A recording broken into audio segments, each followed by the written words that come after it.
government. One man whom they fear, yet who millions love. One man who is willing to take the poison arrows of lawfare. One man whose voice has been taken away by a corrupt judge operating in a corrupt system. One man who has been ridiculed and insulted. One man who refused to back down. One man who refused to back down. One man who refused to back down. One man who stands between us and them. One man that wants to see America protected again. One man who wants to see America prosper again.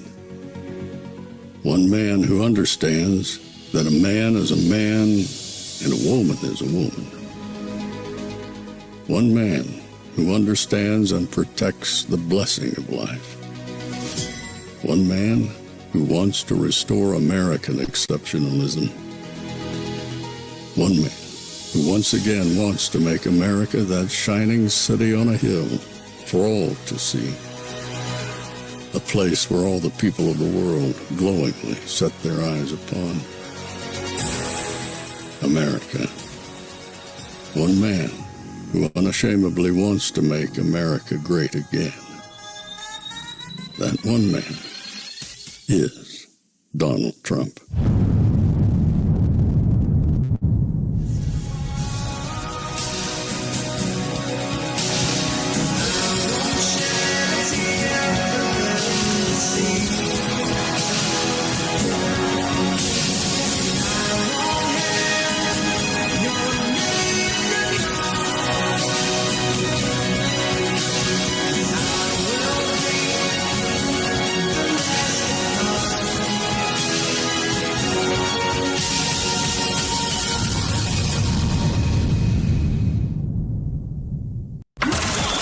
This is Fanfare with Barry Cunningham. It's that time of year. The stakes are high. Americans have given us a mandate for bold and profound change. The pressure, unmatched. And only the strongest will rise to the top. Americans have always been the people who defied all odds and did whatever it took to defend our children, our country, and our freedom. Some will fold under the pressure, but champions thrive in the madness. Our country will be woke no longer. This isn't just any competition. This is March. This is madness. And in this house, every play counts. Our country is on the verge of a comeback, the likes of which the world has never witnessed. There's no second chance, no timeouts. Americans are today a proud, free, sovereign, and independent nation. Only the drive to win. And when the buzzer sounds, history will remember who backed down and who stepped up. America is back.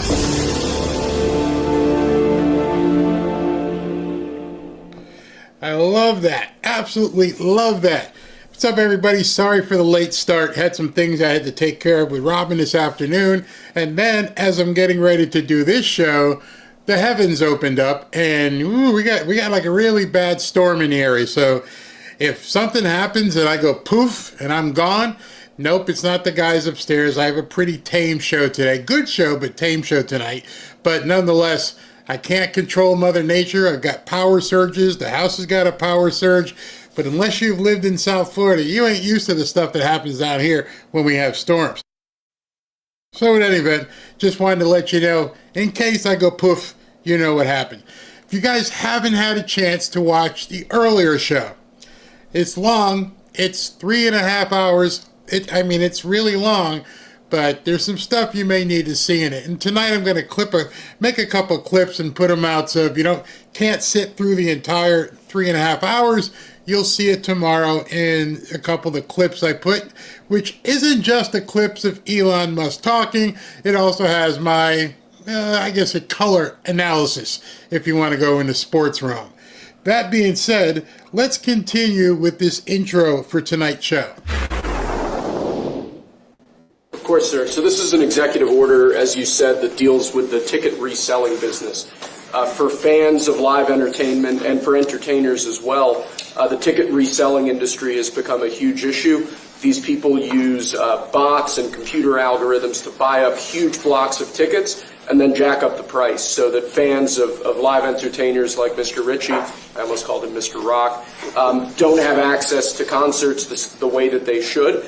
And when they do, it's at exorbitantly high prices. So what this executive order does, it charges the FTC and the Department of Justice with rigorously enforcing laws on the books in collaboration with state attorneys general that have power over consumer protection and other people who have the power to really crack down on this issue so that entertainers and fans won't be subject to these abusive and oftentimes illegal practices. Good. Thank you very much. The White House tells us that all... So before we get into it, one, I apologize. I forgot to change my lower banner, and it's still talking about the show beforehand. But number two, having been a former concert and festival promoter, I'm telling you this is a big deal. If you've ever bought tickets to go see a show, especially a show of prominence, likely you've redialed and redialed and redialed or refreshed and refreshed and refreshed, and most of the good tickets never hit the open market. They're gone. They're snacked up by ticket brokers all over the country. And they take those tickets and they package them and they put them back out for 4 or 5 times or more of the value. They don't do that too much with Miami Dolphins tickets because the Dolphins suck. But if you want to see Taylor Swift for some reason, you're going to pay a lot of money, a lot more than what she is actually charging. And just to let you know, some of these acts are in on the grift. Yeah, don't think that they don't know that people are taking a $200 or $300 ticket and turning it into a $5,000 ticket or more. If you try to buy a ticket to a Super Bowl lately, yeah, good luck with that. So this is a good thing. It helps the playing field and lets the market dictate the price, not some ticket broker. Some ticket broker who's willing to invest hundreds of thousands of dollars to command a certain price doesn't do well for the American people. People can't see who they want to. They're not getting an accurate price, and it's a good thing. And by the way, the guy that was standing next to him was not the next incarnation of Evel Knievel. That was one and only Kid Rock. And I love the fact that Kid Rock went to the White House and stood with President Trump as he made that order. So this show tonight's going to be a little bit more fast-paced. I got a lot to cover, a lot of quick short stories, so let's get into the next one. 17 of these new criminal aliens they sent to El Salvador last night are members of Tren de Aragua, or MS-13, and many of them are convicted murderers, rapists, and pedophiles. Secretary of State Marco Rubio posted on X in part, quote, "Last night, in a successful counterterrorism operation with our allies in El Salvador, the United States military transferred a group of 17 violent criminals from the Tren de Aragua and MS-13 organizations, including murderers and rapists." In a statement to Fox News, White House Press Secretary Caroline Leavitt tells us in part, quote, "Every day, America becomes safer thanks to the leadership of President Trump. If you're an illegal terrorist or criminal, the Trump administration is coming for you." And John, as you mentioned off the top, the White House tells us that all 17 of these guys were removed to El Salvador, done via Title VIII. That's just regular U.S. immigration law. All of them had final orders of removal, deportation orders. This was not done via the Alien Enemies Act, so Judge Boasberg's court order was not violated with this flight. Judge Boasberger got slapped down. I'm sure every one of these leftist activist attorneys were running to the court saying, "We got him. He violated your order." And then Trump trumped him, put the chess piece in place and said, "Nope, we didn't violate the order. We didn't even use the order. We just did a normal deportation." Now what are you going to say? Bring back something that's not even part of your order? Good luck, Boasberger. You got trumped. You absolutely got trumped. Deported over 120 people that are on the known terrorist watch list out of this country, over 800 TDA members, and over 100,000 different arrests have been made of criminals that are out of this country. Every single family that can identify with Laken Riley's family, Jocelyn Nungary's family, people who were devastated by these criminals are thankful that they're gone, and President Trump is on the right side of history. You can get classified by simply having certain symbols in your tattoos and wearing certain streetwear brands. That alone is enough to get someone classified as TDA and sent to El Salvador. That's not true, actually, Andrew. According to this document, it is. No, according to the Department of Homeland Security and the agents, have you talked to the agents who have been putting their lives on the line to detain these foreign terrorists who have been terrorizing our communities? TDA is a vicious gang that has taken the lives of American women. And our agents on the front lines take deporting these people with the utmost seriousness, and there is a litany of criteria that they use to ensure that these individuals qualify as foreign terrorists and to ensure that they qualify for deportation. And the president made it incredibly clear to the American public that there would be a mass deportation campaign of not just foreign terrorists, but also illegal criminal aliens who have been wreaking havoc on American communities. And shame on you and shame on the mainstream media for trying to cover for these individuals who have. This is a vicious gang, Andrew. This is a vicious gang that has taken the lives of American women. The government filed in court, which says all. And you said yourself there are 8 criteria on that document. They need 8 points. And you are questioning the credibility of these agents who are putting their life on the line to protect your life and the life of everybody in this group and everybody across the country. And their credibility should be questioned. They finally have a president who is allowing them to. Well, I think first. You see, one of the problems, not one, a huge problem all of this should have with the media is that they're scumbags. They are doing everything to be antagonistic to Caroline Leavitt, President Trump, Tom Homan, Kristi Noem, anybody who's trying to deal with all of this newcomer stuff. They're losing it. You're sitting there questioning the press secretary who's telling you what they're doing. Go talk to Tom Homan. Oh, you probably get blown away. Go talk to Kristi Noem. They'll tell you. And then so the American people, you included, me included, you have to wonder at this point, why are these people taking the side, literally, of gang members? What is it that you are so enthralled about with these people? You can't possibly want them living next door to you. You can't possibly want to leave your house with your girlfriend or wife in it. Imagine her taking a shower and you've got 8 Trace Leches in the apartment next door. We know that can't be possible. So you're basically nothing more than paid mercenaries just put out there to defend these people because somebody is pulling your strings.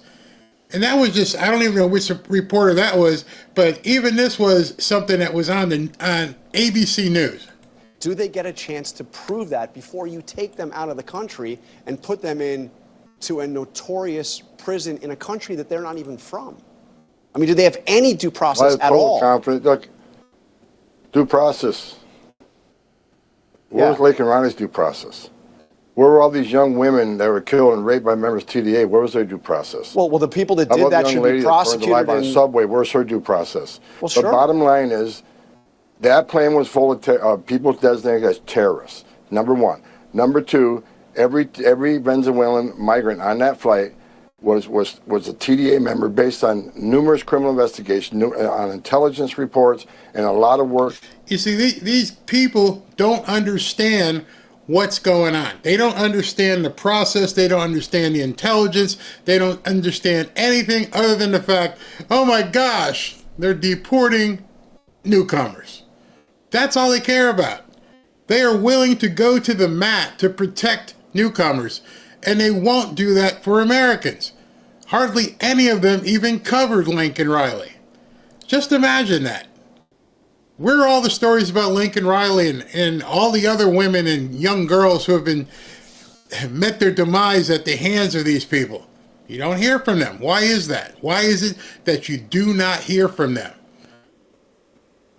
Who's pulling their strings to make it seem like there's this big wrong that the illegals, excuse me, I said it, the newcomers are due rights under our Constitution? Who said that? Where did that come from? How is that something that's being repeated over and over and over? They're not getting due process. What are you talking about? The President of the United States, he has the authority to issue deportation, and he handles the border. The due process ended when they illegally crossed the border. Forget all the other stuff. Forget every other crime they do. How'd they get here? Answer that question, ABC. How did they get here? Well, it was only something where they crossed the border. What do you mean only? That's breaking the law, right? So if they broke the law, do we not have the right to prosecute them? Something's really wrong. I'm telling you, and I think you saw a good deal of it today when we were talking about Elon's talk. That this was the Democrat voting base. These are the people they wanted to vote and take you out. These were the people who they were money laundering through. It's all making sense now, including the media. The media, who we know is not making any money, doesn't have any viewership, dependent upon pharma, and I just can't wait until that plug gets pulled. I can't wait until they go poop and take pharma advertising off of television. These people will have nothing to do. They will completely wig out at that point. So let's continue. First of all, unfortunately, these countries have been ripping off our country for far too long, and they've made, I think, their disdain for the American worker quite clear. If you look at the unfair trade practices that we have, 50% from the European Union on American dairy, you have a 700% tariff from Japan on American rice, you have a 100% tariff from India on American agricultural products, you have nearly a 300% tariff from Canada on American butter and American cheese. This may I talk about this with you guys all the time. It's amazing that the press secretary has to do the job of the media. Most people don't even realize how many of these countries around the world are tariffing us. But once again, the media and all their acolytes, all they do is get out there and want to protect the other countries. I hope, after watching, if you guys watched that earlier video, this is all starting to take shape now. You see where the money's going and how basically they were siphoning off of the United States. We were the cash cow for all of these countries. 300% tariff from from Canada. Are you kidding me? Seriously? You want to do it to us, and it's okay with our politicians. But as soon as President Trump's like, well, we're going to get you now. We're going to do the same thing. And everybody loses it. Why is that? Think about that to yourself. Why is it that they are okay with us being beat up, but they don't like us fighting back in any way, shape, or form? So the press secretary is out here, look at what these other countries are doing to us. That should be news all over the place. Is it? Nope, they don't want to talk about it. Makes it virtually impossible for American products to be imported into these markets, and it has put a lot of Americans out of business and out of work over the past several decades. So it's time for reciprocity, and it's time for a president to take historic change to do what's right for the American people, and that's going to take place on Wednesday. That is 2 days from now, Liberation Day, April 2nd. Can't wait. I hope he holds a major press conference. I hope he tells the world, here's what we're going to do, because you've seen the freak out thus far. Can you imagine when they lay out what they're going to do on April 2nd? If it's even more, you're going to hit 50 here, 25 here, 150. I have no idea. But one thing I know for sure, the media will talk it down. The media will say it's going to crash our economy.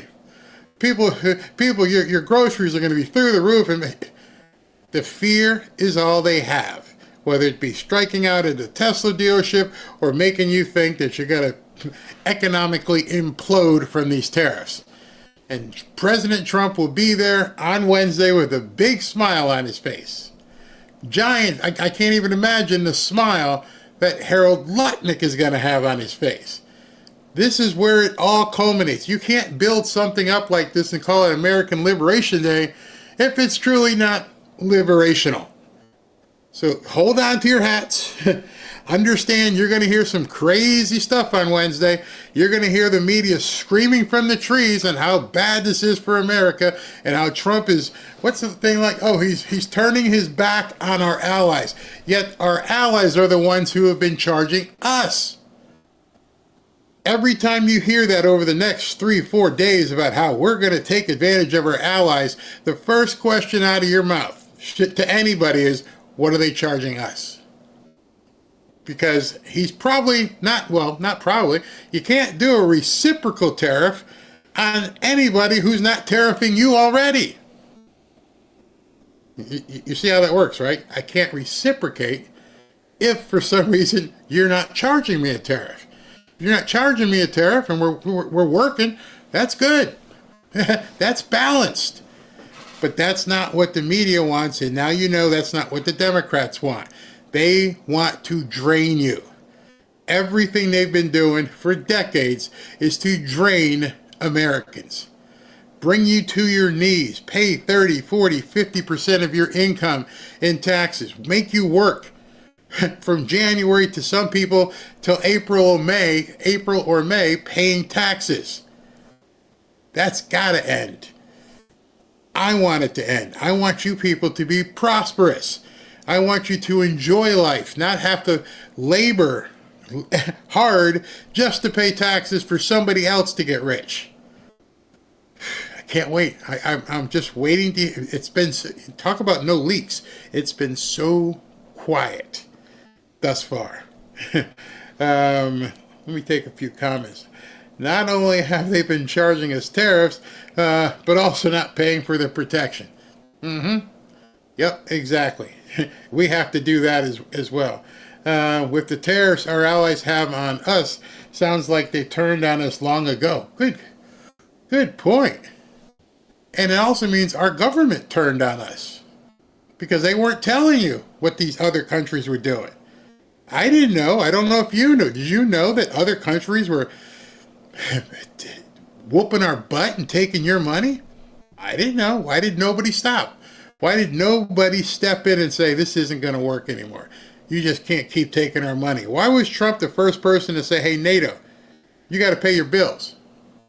This isn't right. We're the ones funding all of your protection, and then we're funding the countries that you're mad at, and then we're funding if you go to war. They had us coming and going. It was the most evil, dastardly plan ever launched on a country. For what? Money? Power? I love that Trump is going on the offensive. Yeah, he's letting them know you're going to have to work to come after me. It's going to get good. Not till here in the last couple of months. Yeah, I wish gas prices will go down in California. It just went up to $4.29. It was $4.19.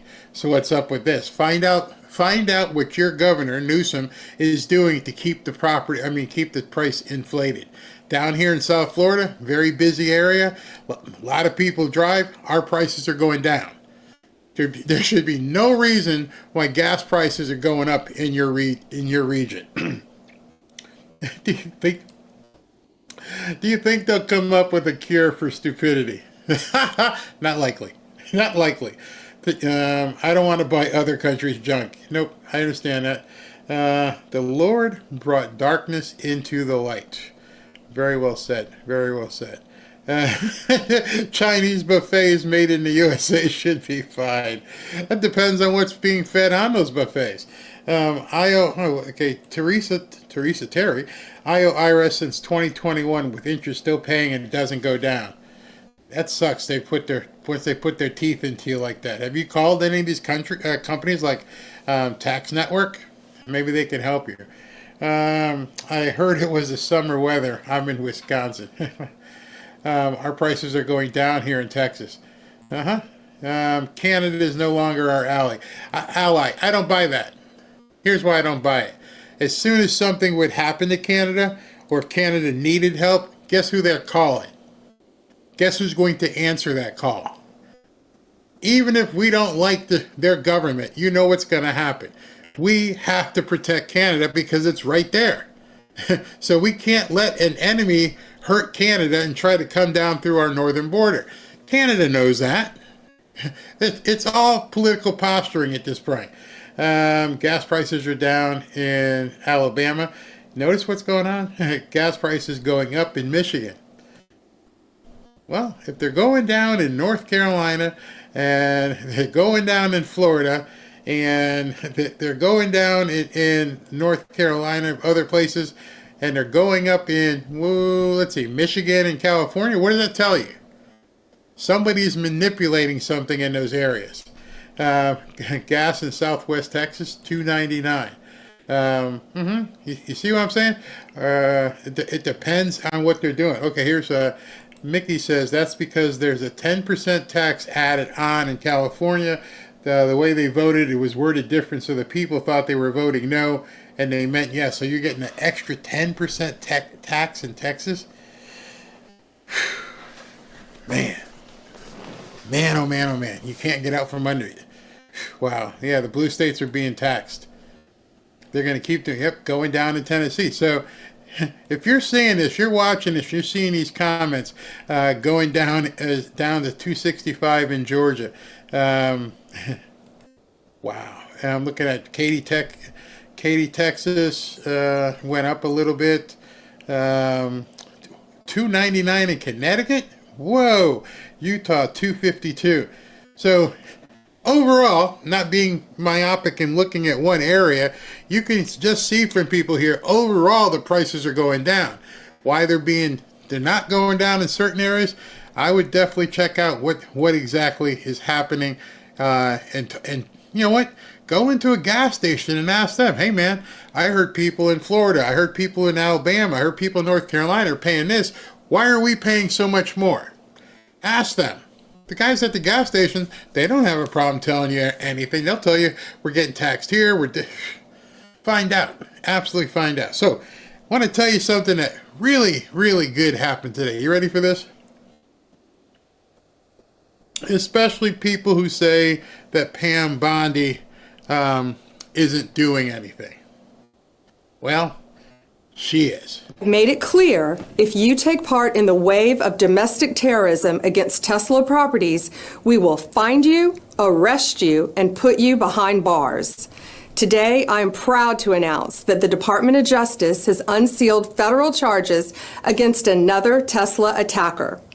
We've charged Cooper Frederick in the firebombing of a Tesla dealership that occurred on March 7th in Loveland, Colorado. All of these cases are a serious threat to public safety.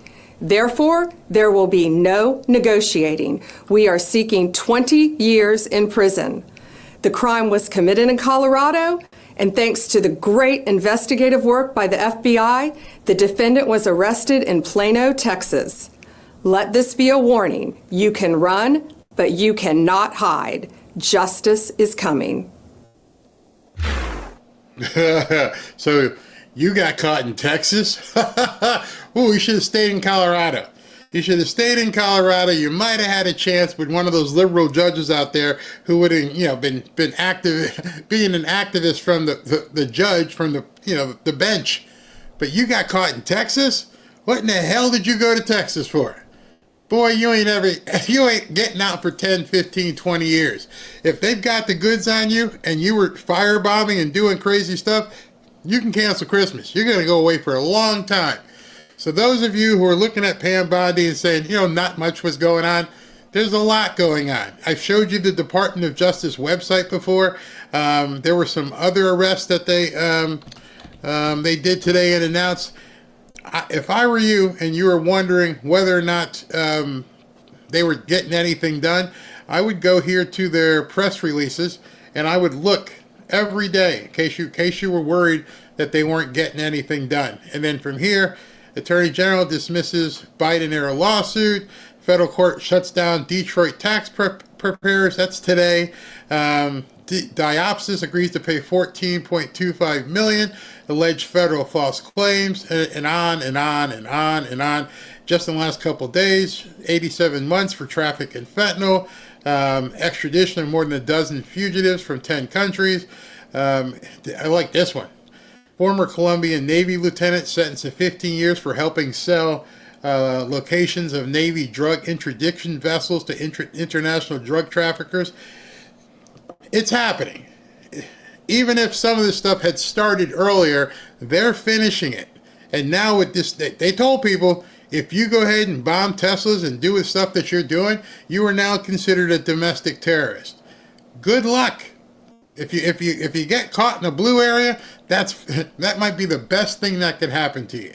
You get caught in a red area, you might end up going away for quite some time. So I'm not advocating for Pam Bondi, and I'm not advocating for Kash Patel. I just want to tell you what's going on. You can take it any way you want, but I'm seeing people get arrested. I'm feeling good about that. SV just sent me something. What do you got? They're getting ready to launch another rocket up into to space in about 45 minutes with people on it, going up towards the polar area. So I might go ahead and jump to that. Something else that's pretty big news.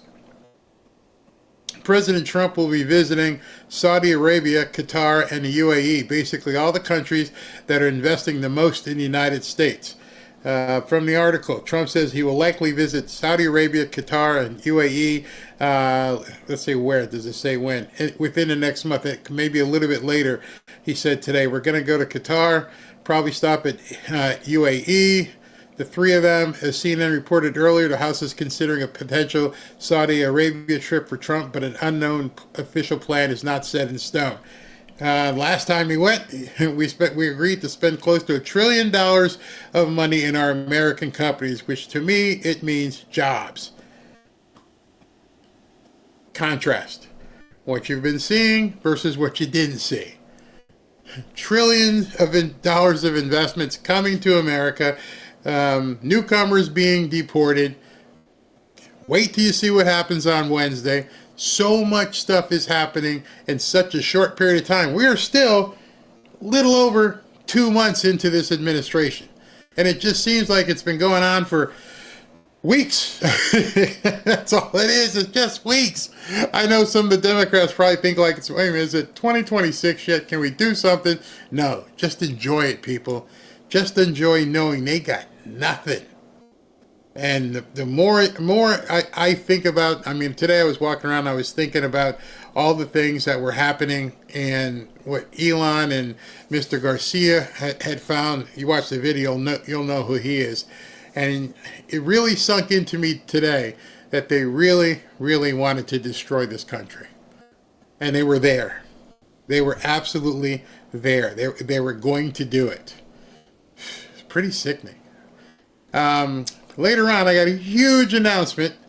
Ashley scored a huge guest next week. Huge guest. And then tomorrow, I believe, we have Nancy Mace on, which is going to be a good show. Hold on, let me just confirm I'm not giving you bad information. Tomorrow is Tuesday. And wait a minute. Nope, Nancy Mace is the following week. So I was wrong. In any event, let me talk to you a little bit about Lear Capital. Lear Capital is a good partner on this show. If you saw anything today, if you watched the earlier show, you saw my interview with Chris Joseph. Chris Joseph is the guy who does the Nancy Pelosi stock tracker. And people are beginning to enjoy prosperity. People are beginning to make money again. Don't ever feel like prosperity is a bad word. Don't ever feel like it's not available to you. If it's not available to you now, maybe that means you need to talk to somebody who can show you how to be more prosperous. But in any event, if you want to hedge your bets and have some protection, or show one of your grandkids how they can get into investing, you can try and talk to the guys at Lear Capital. As you know, President Trump has assembled the Avengers to make America great again. And of course, we're all excited and ready to see them get to work. But with everything we're seeing right now, don't take your eye off the ball. Things could get much worse before they get better. With the possibility of World War III still looming, and with the Democrats doing everything they can to impede Trump, you still need to keep your guard up and your money protected. Oh, and our national debt is still massively increasing. Don't get me wrong, I have high hopes for Trump's America, but I also have a family to look out for. You see, Trump and the Avengers have quite the uphill battle ahead.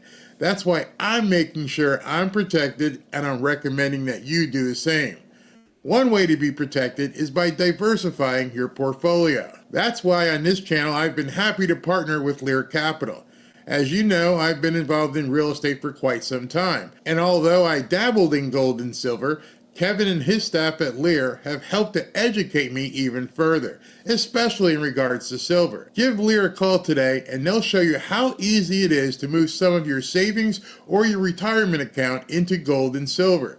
Gold and silver have been proven to hold value and protect wealth for the long term. Call Lear today at 800-601-5430 or go to learberry.com to get your free gold and silver wealth protection guides. There's no obligation, just free information. Many of you have seen my interviews with Lear founder Kevin Demerit, and I can tell you this company is solid and likes to educate their customers. Just so you know, Lear has over 27 years of experience, thousands of 5-star reviews, and over $3 billion in trusted transactions, and is the only company with a 24-hour risk-free purchase. You don't pay unless you're 100% satisfied. So call 800-601-5430 or go to learberry.com. And when you call, don't forget to ask how you can get up to $15,000 in bonus gold or silver with a qualifying purchase. So if you'd like to take advantage of this opportunity, please call my friends at Lear Capital at 800-601-5430 and tell them Barry sent you. All right, so one of the things I pride myself in doing this show is I don't look to sell you anything. I look to give you information, and those of you who take advantage of that information, I hope you do well. Gold is not a get-rich-quick scheme. Don't let anyone tell you, hey, you're going to make a whole bunch of money. This is a protection hedge, and I want to prove it to you. I want you to see something. This is gold today. This is the price. It's over $3,000 an ounce. You don't have to buy it in whole ounce, but you can see this is the intraday. This is how it jumped through the day. Now watch. This is going to be very interesting. In the 5-day outlook, you can see how things are going over the 5 days. You see that? Okay. Here's a 1-month outlook. Here's a 6-month outlook. And those of you who have been watching this show since last year, here's a 1-year outlook. Notice anything about that? I mean, again, this is just for you to actually look at. You notice anything about that? Well, trend line is going like this. When you look at drawing a trend line, you take like the lowest point, which was here, and where is it and how is it going? And as you can see, over a year, that's a whole lot of data. That's a whole lot of stuff to be looking at. It's not just a day, a month, five days. This is a year snapshot. Year to date. Here's a whole year. Look at that. If you had bought gold when I started doing this show on March 18th, March 19th, you would be up nearly 39% in 1 year. That's 1 year. You can see it. I clicked on it right here. 1 year. 1 year, 39%. All I can do is tell you. All I can do is tell you, and those of you can go all the way back to the first day that I got involved with Lear Capital, and I was telling you, hey man, things are crazy, and all it's done is go. Does that mean it's going to continue? No, doesn't mean it's going to continue. Nobody has a crystal ball, but there's reasoning behind this. And what you're seeing in the stock market and what you're seeing with the tariffs, people who know. So when people who don't know look at this, it's kind of hard for you to, not pay attention to this. When the people who do know and people who are doing what they're doing, they can see everything that's happening. Again, whether you look to buy gold or silver, that's a decision you have to make. But again, You could play along at home. Don't buy anything. Just watch. Hey, check in today. Oh, okay. Oh, let me check in a week from now. And just watch until you get comfortable and go, okay, I've been watching this thing for a year, and as I've watched this for a year, what Barry's been talking about it, yeah, it's going up. So now, I have no idea. I am not going to go out there and say I have the exact information. But what do you think is going to happen after April 2nd? What do you think is going to happen when President Trump announces all these tariffs? For gold, I'm talking. What do you think is going to happen when the world gets shook up and like a snow globe, and he drops all these Liberation Day reciprocal tariffs on people across the world? What do you think is going to happen to gold? Just think. Again, no crystal ball, but I can look at the lay of the land and say, something's interesting is about to happen in 2 days. In 2 days, he's going to give us some information, and it's going to be tumultuous.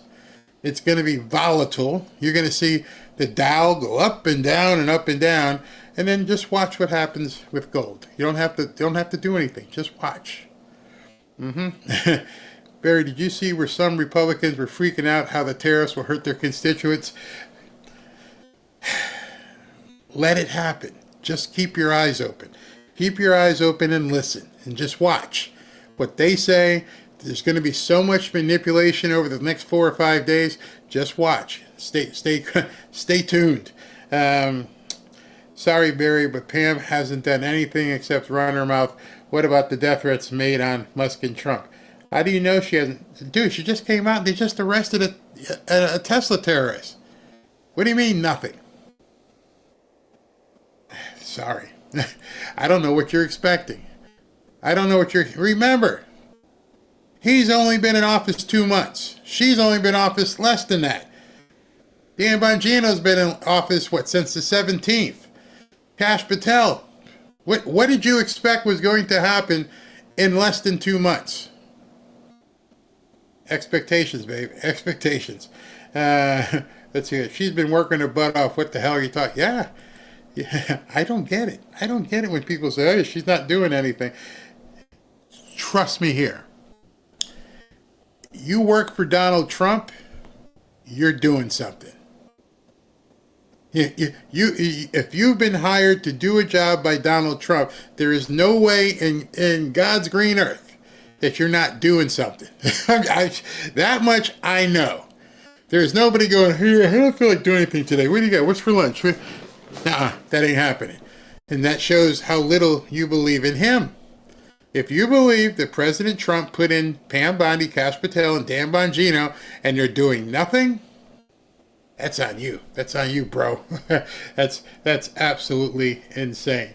All right, so this came in yesterday with President Trump coming back from Mar-a-Lago back to Washington. This is a story about balance, and the things that are going well in the public mind for him is his handling of immigration, which is still net positive, and his deportation program is still net positive. Net? That's huge. Trump's administration program to deport immigrants illegally in the United States, 58% approved. We've talked to you. We've had Mark Mitchell on here. His data has shown even higher. And now, this isn't Fox. This is CBS News having to come out and admit, it's huge, 58% approval. That's amazing. And popular. The administration estimates the Trump tariffs will bring in $600 billion in the first year to the Treasury General Fund. The president's extra 25% tariffs on autos alone expected to generate $100 billion. All right, so let's all take a second here. Let's lean in. Let's lean in and take a look at this. So the 25% auto tariffs are expected to bring in $100 billion over the next 12 months. And the reciprocal tariffs that are starting on April 2nd are supposed to bring in $600 billion over the next 12 months. If my math is correct, that's $700 billion. Why are tariffs bad? Tell me again. On top of the reciprocal tariffs. So those tariffs on just about all countries is meant to level the trade playing field. The extra 25% tariffs on autos and others meant to protect 7 industries the president has deemed critical. You see those industries there, autos on the list, along with semiconductors, labor, steel, aluminum, and the others. The tariffs will be far more generous than those countries were to us, meaning they will be kinder than those countries were to. The only thing I want to say about this is look at Howard Lutnick in the back. The United States of America over the decades. They ripped us off like no country's ever been ripped off in history. And we're going to be much nicer than they were to us, but it's substantial money for the country, nevertheless. Zelensky, by the way, I see he's trying to back out of the rare earth deal. And if he does that, he's got some problems, big problems. We made a deal on rare earth, and now he's saying, well, you know, I want to renegotiate the deal. He wants to be a member of NATO. Well, he was never going to be a member of NATO. He understands that. So if he's looking to renegotiate the deal, he's got big problems. So I don't know how much negotiation you've ever done, whether it be for property, whether in business, or just with your family. At some point, the person you're negotiating with has to realize you got nothing. Either you do this deal or else type thing. And so what President Trump is actually telling Zelensky, man, I don't know what you're thinking, but you're going to be in a world of hurt if you don't do this deal. Number one, I don't know if he actually shook hands with Marco Rubio. I don't know if he shook hands with Donald Trump, maybe Scott Bessent, maybe Steve Winkoff. But if there was a point, at some point, because Donald Trump is this kind of guy, if there was a point where somebody reached across the table and said, you got a deal, that handshake to a man like him means a lot. It means we have a deal. And your word was to, hey, yes, I'm going to do this with the United States, and I'm going to do the rare earth deal with you, and I understand what you want, and you shook hands. If you shook hands with him, you might as well have signed a contract in blood. If you shook hands with any of those people and said, you got a deal, and now you're trying to back out of it, you're a dead man walking. Nobody is coming to help you. Zelensky, I don't know if the deep state is making him do it. I don't know if he's just nuts. But if you backed out of a deal with Donald Trump, God help you. God help you, because then you also took a shot at Putin and tried to blow him up. The only thing keeping you from seeing dust from you turning into red mist is probably Donald Trump talking to Putin. Hold off. We'll get this guy to the table. He'll do what we need him to do. And now you're going to give the middle finger to the probably, arguably, the one person who's keeping you on this earth? What happens, Zelensky, when Trump just goes, I'm done with you. I'm done talking. I'm done meeting. Whatever happens, happens. Sorry for the Ukrainian people. You're putting all your people in jeopardy. You're putting every single Ukrainian citizen in jeopardy because you want to come off looking like a big man. You shook somebody's hand and you pulled that back. I'm telling you right now, this dude is done for. So either he's posturing and he's trying to get a better deal, but you're going about it the wrong way. You should have done this in private. You should have done it while they were there, because now you're doing nothing but get this guy to the point where he's probably getting ready to turn his back on you. And this New Yorker, I'm telling you guys right now, this New Yorker, he knows what that means. He has shook hands with too many people in New York City, and those handshakes have meant something, especially in New York. And you're telling me you reneged on this guy? God help you. God help your people. You're nuts. Secondary tariffs on, as you know, in Venezuela. And it's had a very strong impact on Venezuela. You know that every ship just got out and they left. A lot of them left. They dropped the hoses right into the ocean and they left. They didn't want to be there for a minute because they didn't want those tariffs to catch on, or they didn't want me to see them there. So the Venezuela secondary tariffs, all secondary tariffs are very strong because essentially it says if you disobey our orders, you cannot do business in the United States of America. And that's the cash cow. That implies Chinese companies buying Russian oil as well, if you plan to go ahead with those. So if, in the case of Venezuela, as you know, China pulled up anchor and left. They were there. They had 2 ships there, and they left. They left empty. They didn't want to take a chance. No, we're not playing games. No, we're not playing games. Somewhere in some situation room somewhere, whether it be at Mar-a-Lago, whether it was in D.C., they were watching these ships. They were watching these ships pull anchor and drop whatever they had to get out of there. Venezuela, you're done. And he put the mark on Venezuela and said, you do business with Venezuela, you don't do business with the United States, period. And people didn't call his bluff like Zelensky tried to. Somewhere he sat there and he watched as these ships just dropped the hoses and took off. Venezuelans were probably, what's going on? They pull the anchor. Let's get the hell out of here. We do not want to make this guy pissed off. So if those people understood, he ain't playing, like he just said, I ain't playing around. What the hell is Zelensky thinking? What is Zelensky thinking that other countries with their ships are just taking off so they don't have the confrontation of getting in trouble and not being able to sell to Americans? And yet Zelensky thinks he can get away with reneging on Trump? Good luck. Good flipping luck. You said you were not joking about a third term, about possibly wanting a third term. Does that mean you're not planning to leave office on January 20th? I'm not looking at that, but I'll tell you, I have had more people ask me to have a third term, which is in a way a fourth term because the other election, the 2020 election was totally rigged. So it's actually sort of a fourth term in a certain way. I just don't want the credit for the second because Biden was so bad. He did such a bad job. Are you watching Howard Lutnick in the background? He's loving this. I don't know if Trump is trolling people with this third term thing. I don't know if it's just something he likes enjoying poking at the media and watching them freak out. But I'm watching Howard Lutnick in the back there, and he's in the shadows, and he's laughing his butt off. So maybe it is a head fake, maybe it is poking the media, but it's working.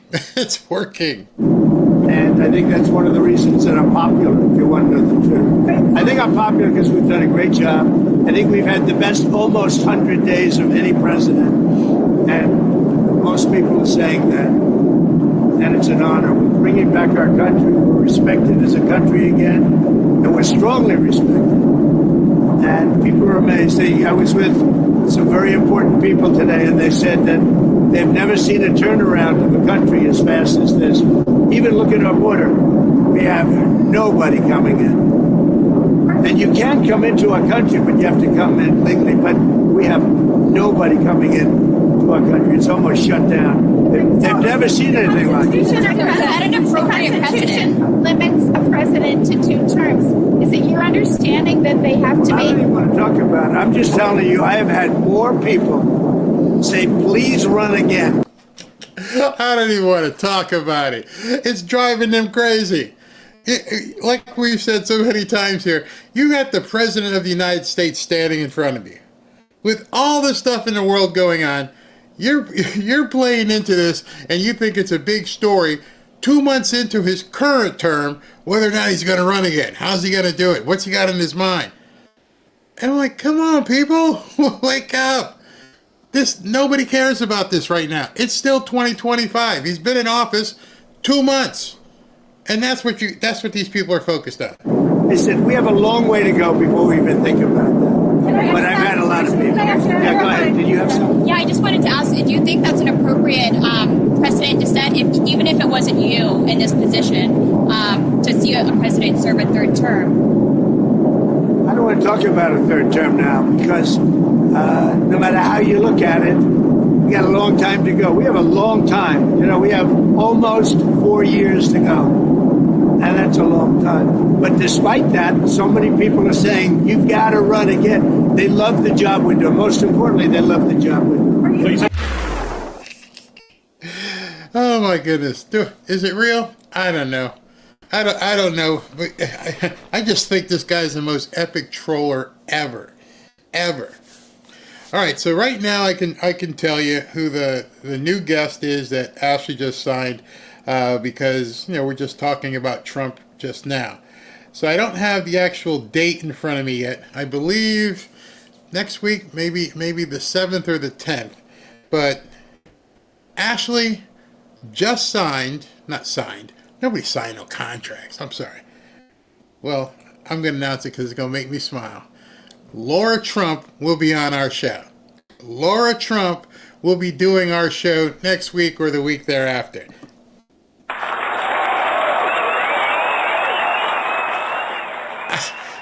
She texted me while I was out with Robin. She's like, you're not going to believe it. You sitting down? I'm like, yeah, I'm sitting down. I got her. I'm like, you got who?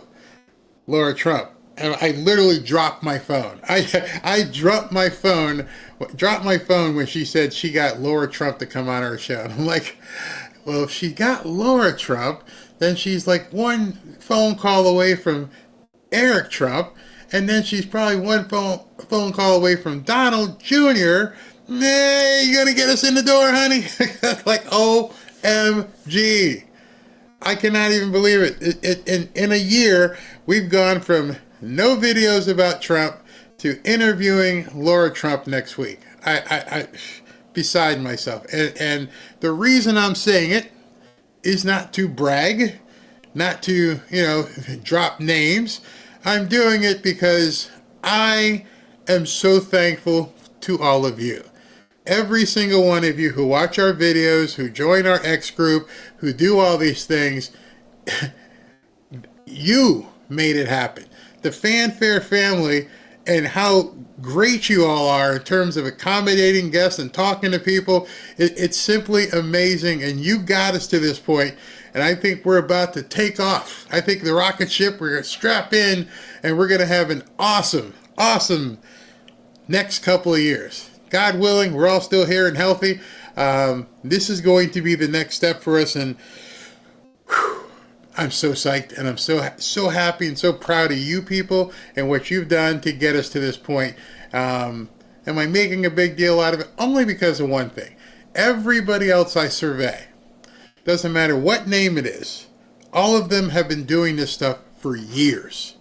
And they've built up Rolodexes, and they've built up names and all kinds of contacts. And some of them were already in the media. And here I come, just some guy who used to talk about the Miami Dolphins, who used to invest in, had a real estate investment channel. And I decided on March 18th to start talking about President Trump. In a year, we're on the doorstep of the Trump family. And I just wanted to say thank you guys. So if you want to continue to watch the ride, check us out on X. Hey, if you'd like to join 15,000 plus fellow patriots on X in our private X/Twitter group, go to fanfareshop.org/group. Just put in that URL in your browser. It'll take you right to our private group on X. Love to see you there. Let's share some content. And if you'd like to win a hoodie, or rather if you'd like to enter to win a hoodie, go to fanfareshop.org, fanfareshop.org, and register to win a Trump hoodie. Welcome back to Fanfare with Barry Cunningham. All right, everybody. I'm going to take some comments about this in a second because I see you guys are happy about it too. But first, let's see what we got here. Which one is this? All right.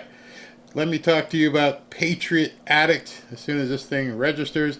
Folks, this Trump blanket is pissing liberals off, and it's hilarious. Patriot Addict is back with another exclusive release for you guys. I have it, but I don't have it near me. But it's a Trump blanket. For a limited time only, they're giving away free Trump presidential blankets, absolutely free, like you see here in the QR code.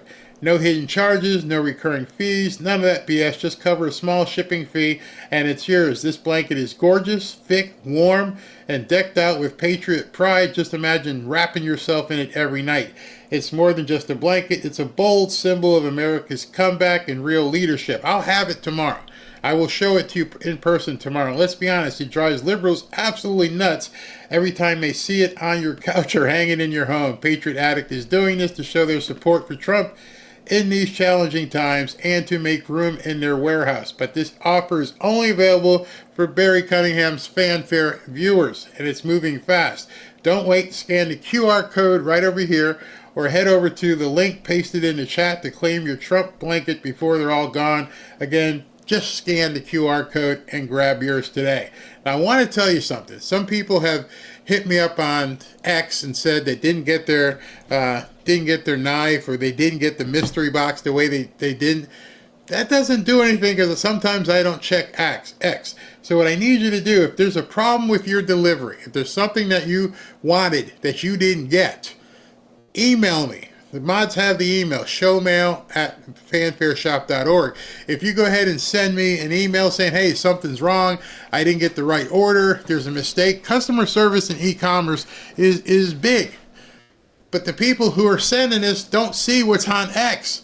I have to contact them and say, hey, Fred's not too happy. You need to get a hold of Fred and make things right. So I need you to reach out to me in an email, because there's nothing I can do to help you if I don't have your contact information to give to the people at Patriot Addict. So make sure you go ahead and do that.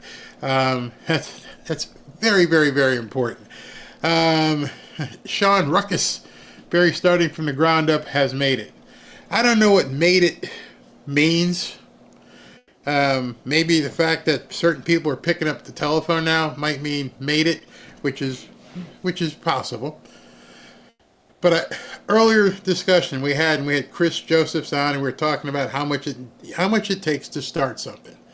And so I remember doing my first couple of videos with this. And then there's a camera, and then there's two lights, and then there's a microphone, and then there's editing software. Total investment going in under $2,500. Everything else is free. YouTube doesn't charge. Rumble doesn't charge. You just got to bust your butt. And I don't care what you're doing, whether it's buying real estate, buying gold, trading stocks, doing anything, making cookies. Do it. Just get out there and do it. If you fall, okay, get up, dust yourself off, go again. I can't tell you, if you watch some of my earlier videos, and you just get better because you believe in what you're saying. Let's see here. Barry, you grew fast. I watched you grow. Well, thank you, Jane. Yeah, I mean, and now I'm even going to get back to what? Somebody's trolling again. Oh, here we go again. Love the trolls. I don't understand why trolls come here. We don't pay any attention to you, and then once SV sees you, prior 8/2/2000, he's gonna vaporize you. So, I hate the trolls. But in any event, it's a lot of work. It's a whole lot of work. I don't mind the work. Let's get the work done and feed off each other. I mean, there's Cody, who's in our Fanfare group on X. He's out there making his own videos. He's cutting things. He's doing things. Tommy Radcliffe is starting his own channel. Tommy, who's the guitar player who I interviewed, I'll have to bring him back on.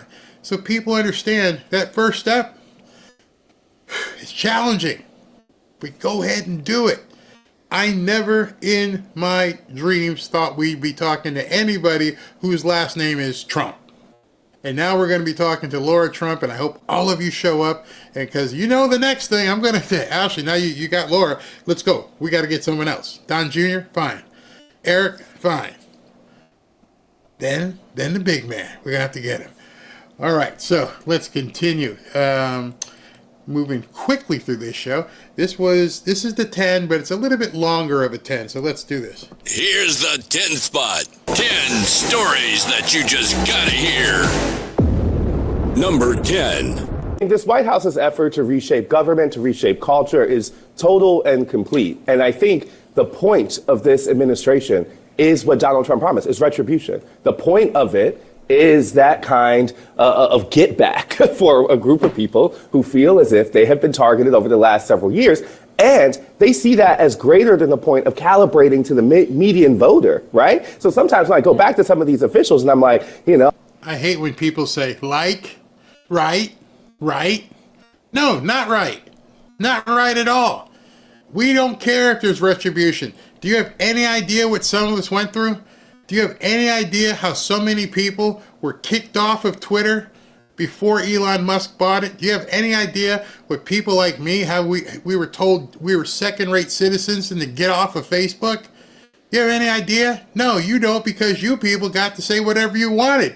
We had to shut up, and if we didn't shut up, you turned us off. So are we okay with Trump having retribution? You're damn right we are. You damn right we are. This is what we voted for.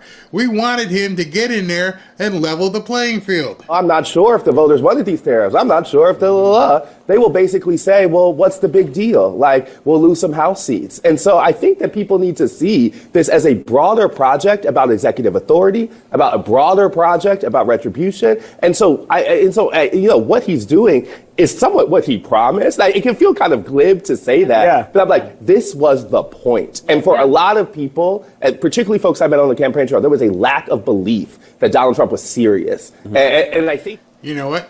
If you had a belief or lack of belief that Donald Trump was serious, you obviously didn't see what happened on July 13th. You didn't see how July 14th changed everything. You didn't see how the mugshot and dragging him through trials up in New York City. You didn't see any of that. And you didn't see what was coalescing behind him. You didn't see the rally in the Bronx, did you? Why not? Because none of this would surprise anybody. None of this would surprise, especially you, young black man. When his numbers with black people just kept going up. And I would talk about it. And you would see them at the rallies. You were the ones who didn't take things seriously. You think it was just Trump talking. He was just talking for all of us. We were done with you. We're done with the people on the left who sit in these studios and pontificate. We're completely over your BS. And yes, we want some comeuppance. We want that retribution. I'm not saying to the point of like hurting people, but I think Liz Cheney needs to find out what retribution is all about. I think Adam Kinzinger needs to find out what retribution is all about. I think Nancy Pelosi and Chuck Schumer and Eric Swalwell and AOC and Bernie, I think they all need to find out what retribution is like. I think Elizabeth Warren needs to understand what it feels like. These are all people who took advantage of us and stomped on us and called us every name possible. We were crazy, deplorable. And you're wondering, was he serious? Think about it. Every name possible. Nazis, fascist, racist, everything you could possibly say about Trump and Trump supporters, you people said, and now you're surprised? You're surprised that people want retribution? What kind of a bubble do you live in where you don't realize what you've done over the last couple of years? It wasn't like you people were quiet on the sidelines and looking in. You were the cause of it. You promoted it every single night. Ask Joy Reid. She'll tell you about it. She'll tell you. For some folks, it's setting in, these business leaders y'all are talking about, and it's like, I mean, it's a little late in the game now because this is a project about power, not politics. He did talk about retribution in the campaign, but perhaps people didn't expect this level of retribution. No, I mean... Who out there didn't expect this level of retribution? Oh, that's right, you people. How could you possibly have done anything but understand what was coming? This thing is about to go off into space, so I want to cover this, so I have to move pretty quick. Give me a second so I can configure this so you guys can take a look at it.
back to Fanfare with Barry Cunningham. All right, so we're going to get back to the 10 in a second. I got this launch ready to show you. Thanks, SV, for letting me know about it. We are 2 minutes away. 2 minutes. In front of Mission Control.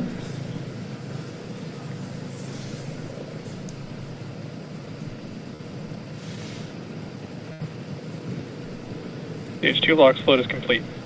All right, Great right on news. time.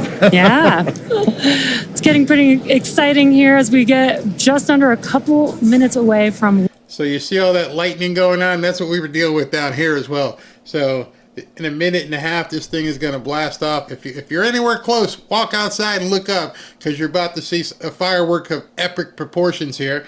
In 90 seconds, this thing is going to take off. And we're going to pause the show for a little bit and watch this thing take off into the disco lights that are flashing in Florida right now. I can't believe they're going to get this thing off the ground. I believe SV said this is a manned flight. The Falcon 9, the first humans to fly over the Earth's polar regions. Wow. So it's got astronauts in it. We may see them. I'm going to put this back so you can listen to Mission Control, Where the internal flight computers will take over. Falcon 9 is in startup. And now the vehicle. Dragon is in countdown. Vehicle is in startup. We're now just waiting for the final call from the launch director.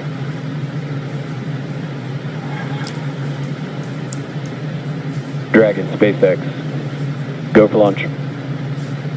And great news, we are go for launch. SpaceX Dragon, SRAM 2, go for launch. And heard one call from the crew. Seconds. One last call from the From 2 crew. Let's watch as the Falcon 9 vehicle takes Dragon and From 2 into space. Go ahead and say a quick prayer for these people, for their safety. I think it's manned, I'm not sure, but any event, let's check this out. T-minus 15 seconds. 10, 9, 8, 7, 6, 5, 4, 3, 2, 1. Ignition and liftoff.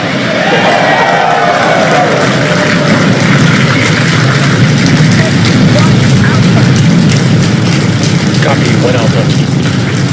Vehicle is pitching downrange. Stage 1 propulsion is nominal.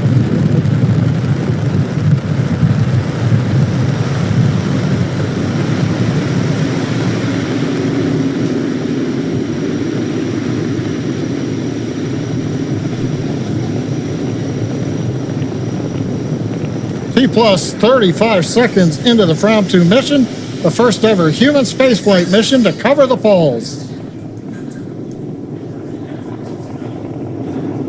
And we are throttling down the engines on the first Power stage. telemetry nominal. On the first stage vehicle for. Stage 1 throttle down. Oh, it's perfect timing with these callouts. We throttled down the engines for Max Q, and there's Max Q. It's the maximum dynamic pressure that the vehicle Falcon sees 9 on is ascent. supersonic. Confirmation we're supersonic. We're preparing to throttle back up on first stage Merlin engines. Stage 1 throttle up. Confirmation we're back up on power on the 9 Merlin 1D engines. Stage 1 Bravo. 1 Bravo Copy, called out 1 by Bravo. the crew. That means if there was a need for an abort with the first stage now emptying itself of propellant, Dragon would fly a different profile than if, say, right off the pad we'd had initiated. Waiting for the MVAC-D chill call. MVAC chill is underway. We're beginning to chill the second stage engine in preparation for its ignition, coming up in less than a minute from now. We also have a few events that are going to happen back to back. We'll have MECO stage separation and second stage engine ignition. MECO is main engine cutoff. That's where we will shut down all of those 9 engines, which you're seeing there on the first stage vehicle to slow Stage 1 throttle down. And we've got a live view of the crew on the vehicle at this moment, which is really cool. That is so cool. And we will have That is MECO so stage cool. separation and MVAC ignition in just about 10 seconds from now. We're beginning to throttle down the Merlin engines in preparation for main engine cutoff. You on the left looking up at the second stage engine nozzle. MECO. Stage separation confirmed. Stage 2. Copy, stage 2. Fantastic ignition.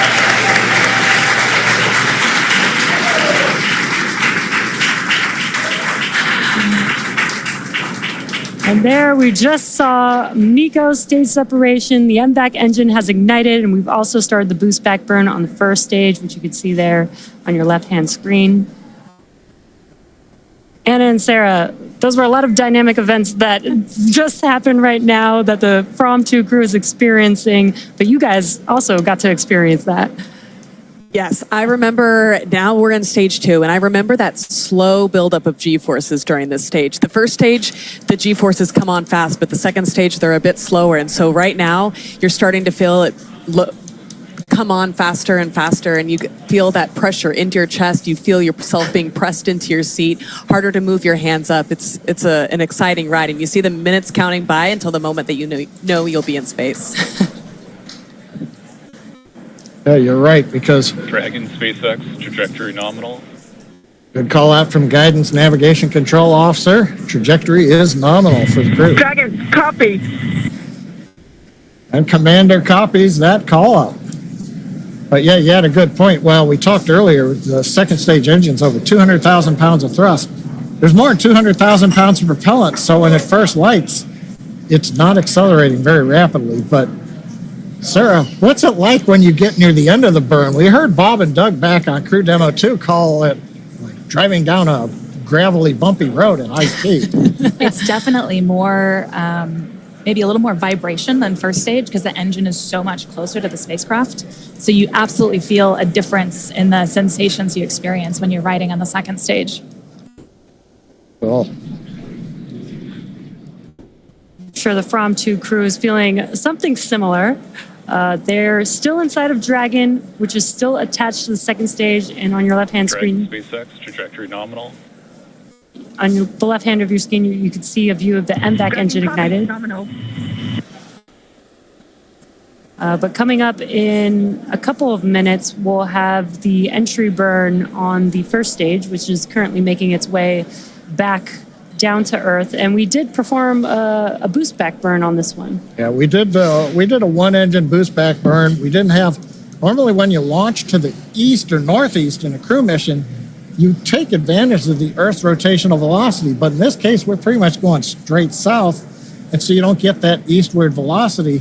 So the first stage needed to use a little more propellant to get the crew up into the right position for stage separation. So we can't bring the first stage all the way back to land like we might do on an ISS mission. So instead, we're going to land on the drone ship, but not as far south as we would normally do. Dragon if this SpaceX, was trajectory nominal. something like a Starlink mission. Another nominal trajectory. Dragon, copy. Nominal. And the crew recites it back. We've got good comms with the crew. But yeah, Jesse, to your point, we are coming up on the second part of the return of the first stage, and that's going to be the entry burn. First stage will start the center engine and then light 2 additional engines. We should see that coming up right now in about 7 seconds. Meanwhile, the crew continuing to head to space.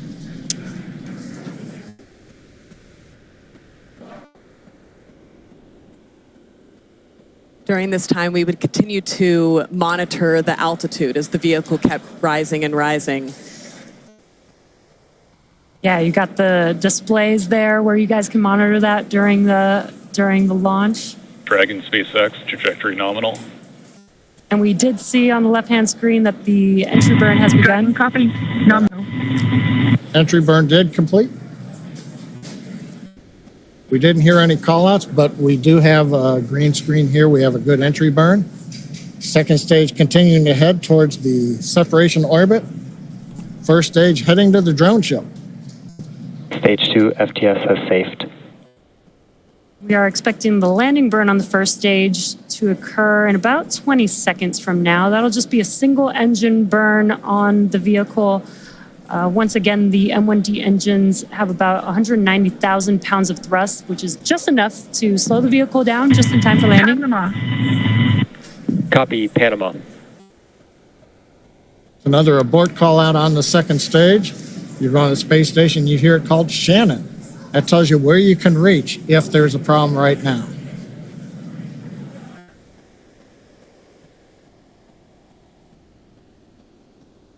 And we've now got video on first stage. Landing burn has begun. And a view from the drone ship. Legs are deployed. And touchdown after 6 flights.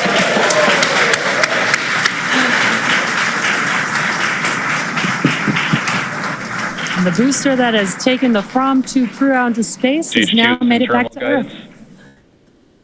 Yeah, Jesse, we just heard the call out. I don't know if you hear it in the capsule on your flight, but we heard the terminal guidance call. We've essentially reached the altitude. Now we're working the angular momentum of the orbit. So we're going to listen in. We're just seconds away from shutdown. And about less than a minute after that, we should have Dragon separation from the second stage.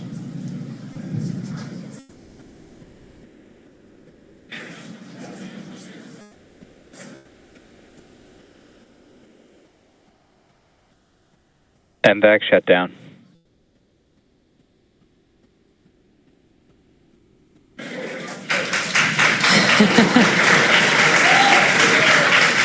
Dragon SpaceX, nominal orbit insertion. And great news there. We heard the call out for nominal orbital insertion. Copy. Nominal.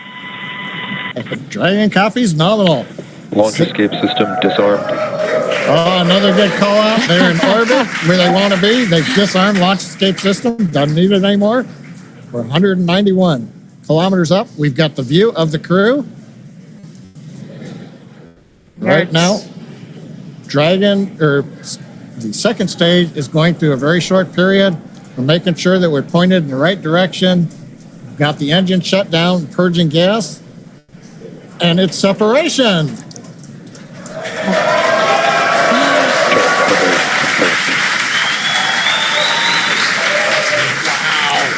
From-2 crew is flying on its own on Dragon. Dragon, on behalf of the Falcon team, we're honored to deliver you safely to your polar orbit. Enjoy the views of the poles, send us some pictures, and our hearts and minds will be flying with you as you go over the poles. Have a great flight. Wow. And Dragon, this is your launch director here. Pretty wild to see the From adventure sailing to the poles once again, over 130 years from its christening. This time, though, with Starling. Godspeed, From-2. Cheers. Cheers.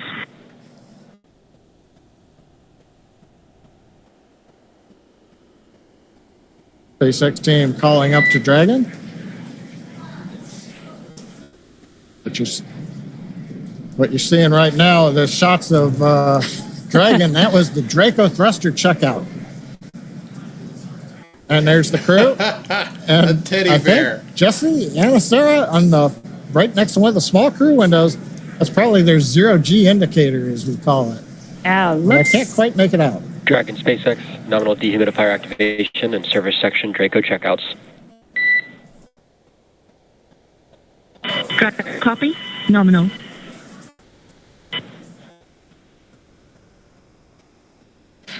And as we don't have views, what you're seeing there on your screen is mission control here in Hawthorne. Again, the crowd that we had watching the From-2 crew launch into space. We also saw the zero-G you're telling me that indicator. they pushed this thing out and the initial rocket just lands incredible. It just easily landed while they're out there running around. That's insane. Absolutely insane. The zero-G indicator. That was my first task as soon as we arrived on orbit, was to reach down and get the zero-G indicator out, our little dog asteroid. But I think it's honestly one of the coolest moments, the first time you arrive on orbit and suddenly physics has broken and everything is floating in a way that is so different than anything you've seen before. That's so cool to hear that from you, because seeing the 0G is actually my favorite part of crew launches because of the same reason. Like, oh, it's the first moment you actually see that it's your evidence that they are in microgravity. Absolutely. But I also love that. All right, so I'll keep monitoring this, and if they show something else, we'll definitely go back to it. But that was amazing. I mean, as you watch this, you have to think these people are idiots who are going after Elon Musk. We don't have a space program without Elon Musk. This is SpaceX. This is SpaceX doing this. This is his company. And how do you not feel a tingle seeing these guys fly up and seeing that other rocket just land on that little pad? I'm stunned. I don't know how he do it. The dude's an actual rocket scientist. He's got the best of the best working with him, and you got liberals here screaming. These people are nuts. They're absolute nutbags. I mean, seriously. All right, so let me continue. I'm watching this. If anything comes up, if they show anything more. But wow. Thanks, SV, for sending that over. Thank you very, very much. All right, so let's continue with what I was talking about. This is like a million times worse than I think what a lot of even Democrats expected. It's a whole new Trump presidency. And the thing is, he did run on this, to your point. But I think you're looking at polling also right now that says that a lot of Americans aren't for this. You know. Okay, sweetie. Okay, if that makes you feel good. Even Democrats say, what did you think? I just can't imagine. You're so used to people BSing that you didn't realize this is where we were going to go. Every single thing that's happening, I'm going to have the biggest mass deportation ever. He said it. He's doing it. You guys obviously didn't believe it. Harold Lutnick, Trump, both came out and said, people aren't taking us seriously. They're taking advantage of us. We're going to have to do something with tariffs, as Howard Lutnick said. What if we didn't even have to pay income tax because we're so rich from tariffs? How did you not take these people seriously? RFK Jr., who's just starting, everybody said this was going to happen. And I'm just thinking, if you're in your studios in Washington or New York, and how can you be sitting there wondering, how did this even happen? Talk to reasonable independents or moderate Republicans, and they're all kind of wincing a little bit and taking a step back. And they're privately telling me, you know, I'm not as comfortable as I thought I would be with some of these issues. And so I wonder if this comes back to bite him in some way. Unless you can put those people on television and they're telling you specifically they were MAGA and now they're worried, you're lying. Period, point blank, you're lying. There's not a single person I know who voted for President Trump who's surprised. In fact, if there's any disappointment, and you can see it sometimes, in the chat here, is that they want people arrested. They want more. They want more retribution. There's nobody who's saying, I didn't know this was happening. I didn't think President Trump was going to do this. I'm so surprised that he actually meant what he said. Said nobody. Said nobody who voted for Trump. These people are liars. 9. They have no idea how deep the rabbit hole goes there, or how dark many of the operations they thought USAID was involved in. And I think that this is part of what the blockade being set up right now to stop Doge from finding out is about. They don't want them to have USAID's books. They don't want them to have the internal records. They don't want them to have the emails and communications. They don't want them to have, they definitely don't. This is Mike Benz. If you've been following Mike Benz on X, you know what he's talking about. If you don't, you should follow Mike Benz ASAP. I want them to have the transfer of money flows. This was the sort of thing that even the Senate Foreign Relations Committee, which directly oversees USAID, could not get access to until the present moment. Senator Joni Ernst had an X space with Elon Musk where she said when she tried to do oversight, she was threatened by USAID. When USAID ran the Zunzanillo op in Cuba in 2014 and the scandal popped off who approved this, and it turned out it was all in-house at USAID, what Senate staffers said was when they tried to get oversight of this operation along the way, they were told that if Senate staffers found out what USAID was doing, people could die.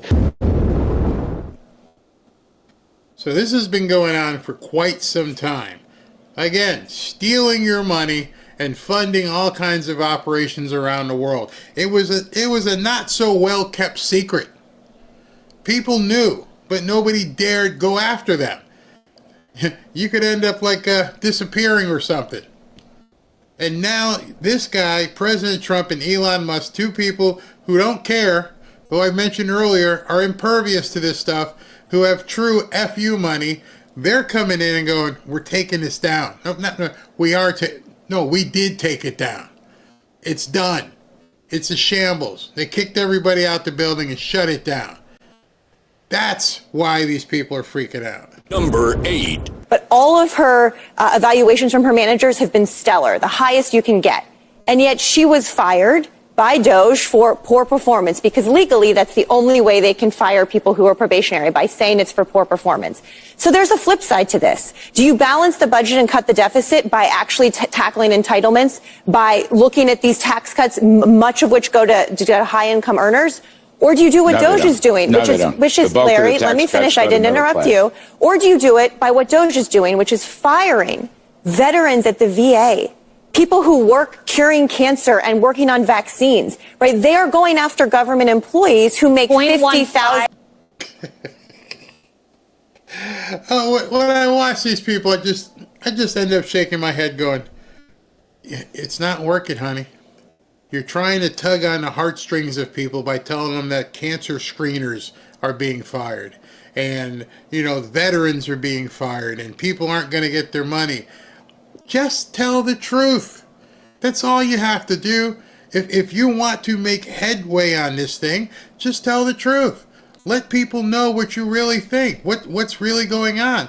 But no, all you do is lie. But Kaylee, those are real Americans. And to Larry's point, and they are getting. Wait, let me finish. Got a tax break all the way down to the lowest. Kaylee, those are real Americans, and they are getting fired. And many of them supported Donald Trump. And so politically and morally, at the end of this, so where do you want to cut, Marie? We will all. Marie, where do you want to cut? I think there's a lot you. First of all, I don't think that these tax cuts for the wealthy by should be. definition is a short-term period. It's a trial period. But Lisa, you can't be fired by someone's employee. But in probation, the only way you can be fired is by saying you are poorly performing, and these people are not. But Marie, these people are where's not. The Democrat cutting package? Like, where's the proposal? I can name 5 places.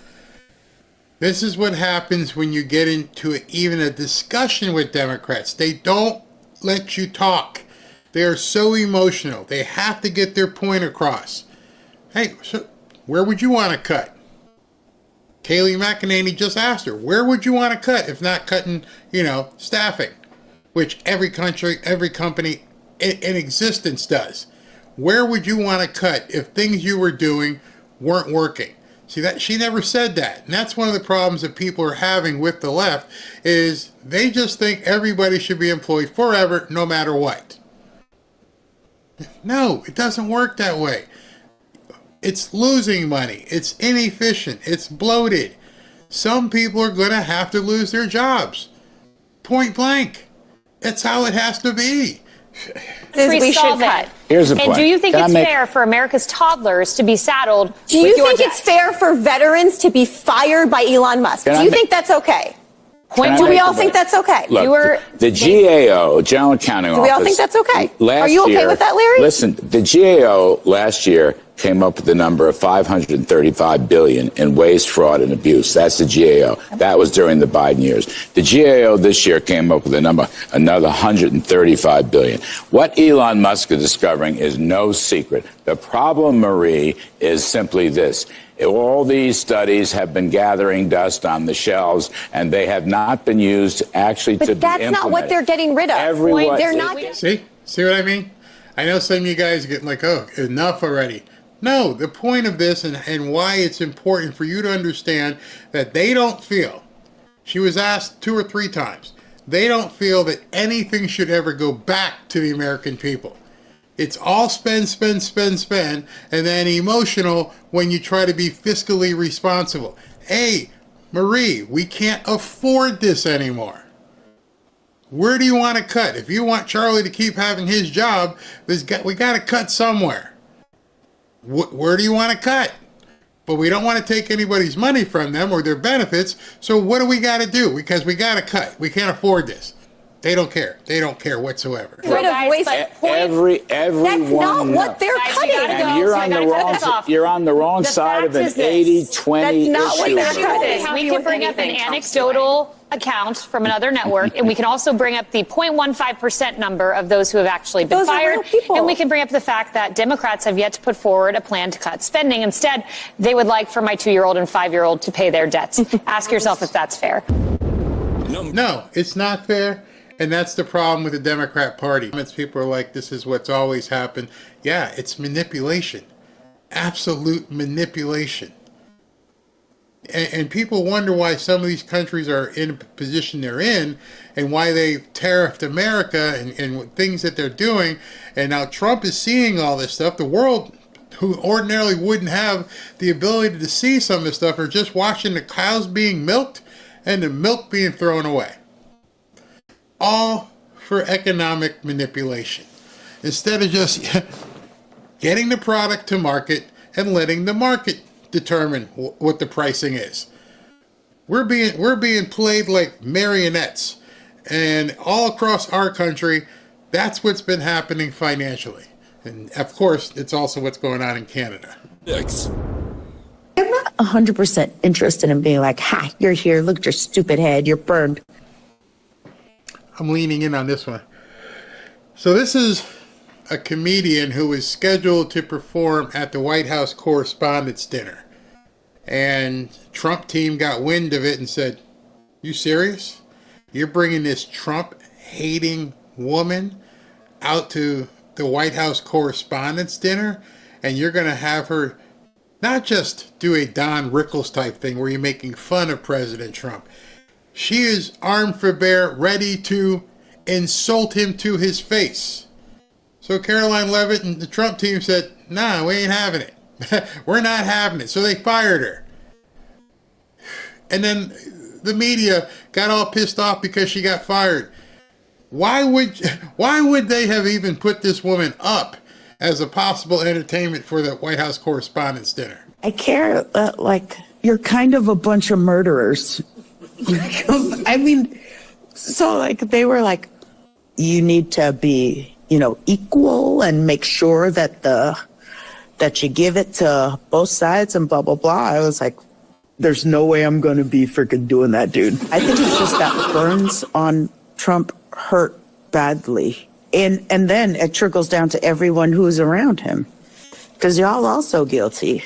So I think they got their feelings hurt. And they want that false equivalency that the media does. They want that. It feels great. It makes them feel like human beings. But They shouldn't get to feel that way because they're not. You shouldn't get to feel like a human being because you're not. You voted for Trump. You're not a human being. That's the lady that they wanted to come to the White House Correspondents' Dinner in front of the President of the United States. And people can't figure out why he didn't want her to come. Are you kidding me? You really don't know why this woman was not someone they wanted at this dinner? I mean, it's bad enough he's going to be insulted anyway. It's sort of like a roast. But see, a roast is supposed to be friends having fun with you. A roast is supposed to be people who like you, but kind of just take a jab at you. It's not supposed to be people who hate you and hate people who admire you. That's not funny. It's not humor. It definitely ain't comedy. It's sickness.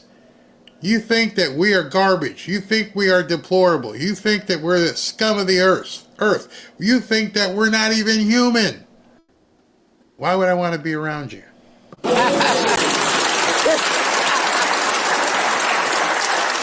It's a funny thing. No, it's not funny. I'm pretty sure Whoopi wouldn't want to sit in a room where people are talking about her the way they were going to talk about Trump. And the View audience clapping, for this young woman who was going to trash Trump, who now can't go. And they're like, why? You should just make her go anyway. And you're wondering why today President Trump and Caroline Leavitt really spanked the media. Unbelievable. Where that got started, this is a let 1,000 flowers bloom kind of moment where lots of people are going to have ideas and move with them and run with them. Commies. Unabashed, unapologetic commies. These two people are two of the leaders of the resistance who are trying to trash Teslas. These two people. Take a look at them because they probably don't have long before they're wearing handcuffs. They're stone cold crazy, trying to do everything they possibly can to make life horrible for Tesla owners, even though those Tesla owners might be Democrats. We can't support everything. We're going to kind of focus in on specific strategic interventions that we think we can really focus on for ourselves. But just wanted to say that because I know there's some people who are disappointed and wanted to have more there that we do not have more. Sorry. Number 4. We're terrorists. What was it? There was a movie a while back with John Cusack's sister. I think her name's Joan Cusack.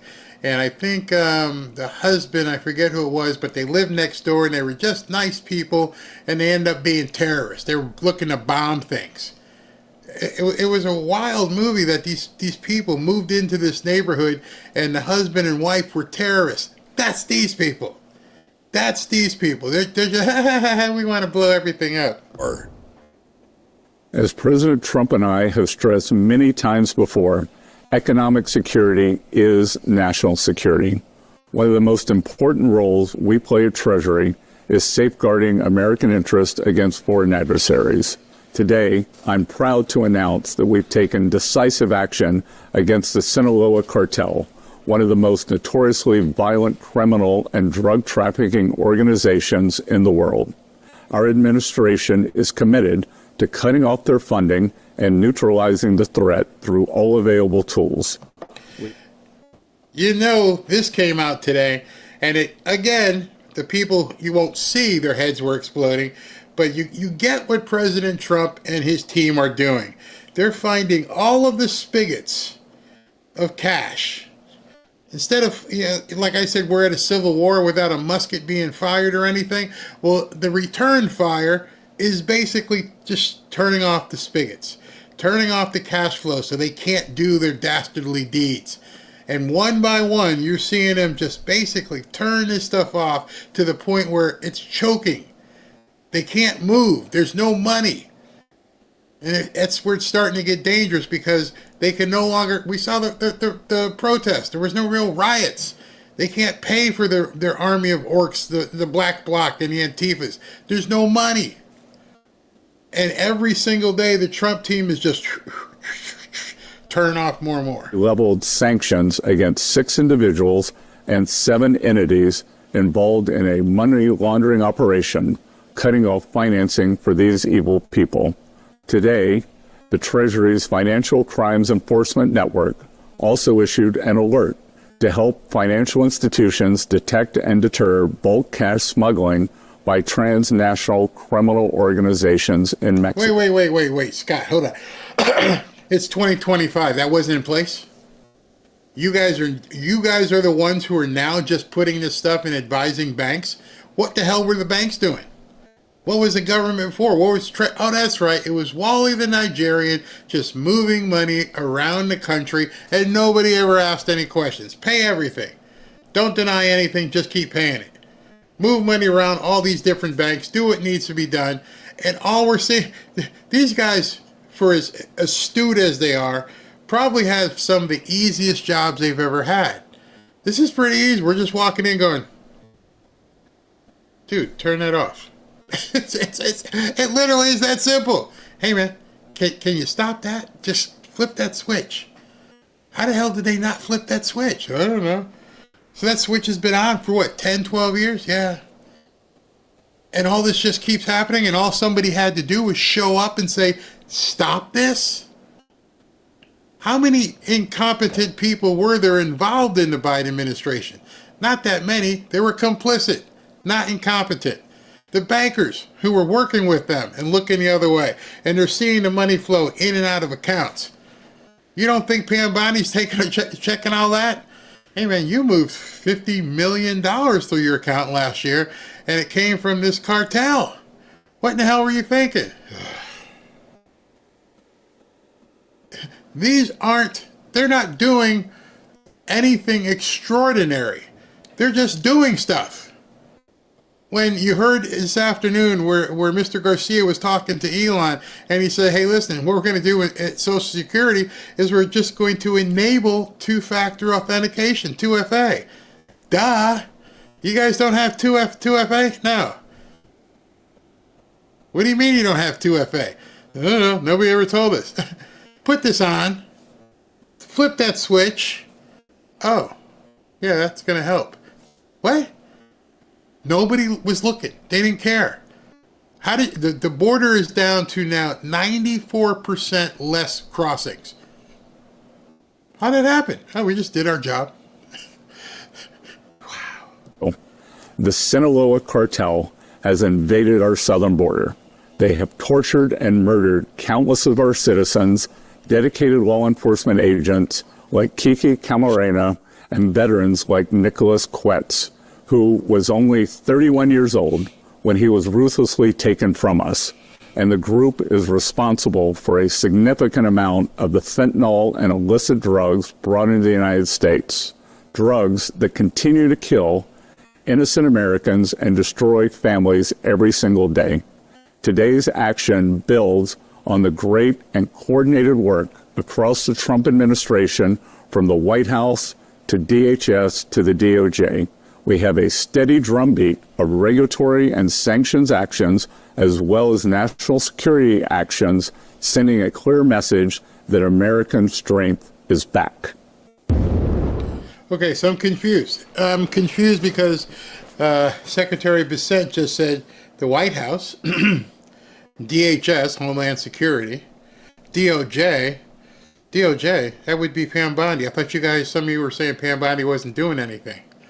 Didn't they say that in the comments? Yes. A lot of people in comments lately have been saying Pam Bondi's not doing anything. Stop being ignorant. The problem is the people who are saying she's not doing anything aren't listening. I venture to say very few of you heard that today. That was today. Today. How many of you heard what he just said? When's the last time you heard the Secretary of the Treasury getting involved in investigations? Janet Yellen wasn't arresting anybody. Janet Yellen could barely spell her name. And here it is, the Secretary of the Treasury who's working in conjunction with the White House, DHS, and DOJ to shut down the money trail. There was no attempt to prosecute people who were doing any money laundering, because otherwise the Secretary of the Treasury, Janet Yellen, would have been involved. You never heard her once go to a meeting with Christopher Wray or Merrick Garland. Never. Yeah, she was a ghost.